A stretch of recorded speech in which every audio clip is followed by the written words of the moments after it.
सूबाई सलाहकार मीर एजाज हुसैन जखरानी चयो आहे त कराची असांजो आहे जिते टोपी पाए या बग़ैर टोपी वञे सघूं था। इहा ख़तरनाक लिसाने ॻाल्हि था कनि जेका बर्दाश्त जोगी नाहे। ठुल में अॻूणे यूसी नाज़िम मीर सलीम ख़ान खोसे तरफ़ां तक़रीब रखी वई जंहिंमें पीपी अॻवान मीर एजाज हुसैन जखरानी समेत ॿियनि शिरकत कई।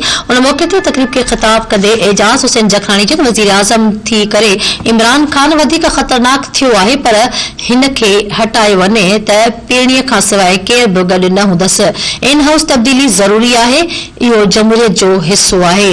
हुन चयो त पीपी सरबराह बिलावल भुट्टो ज़रदारी जी ख़्वाहिश आहे त लोकल बॉडीज़ जे इलेक्शन थिए ऐं सिंध हुकूमत में बल्दियाती चूंडूं कराइण जे हक़ में आहे, पर मार्च में इलेक्शन थियण मुश्किल आहे। संदसि चवण हो त तब्दीली सरकार जे पाकिस्तान करप्शन में 140 नंबर ते अची वियो आहे, जेका हिननि जी नाअहली जो चिट्टो सबूत आहे।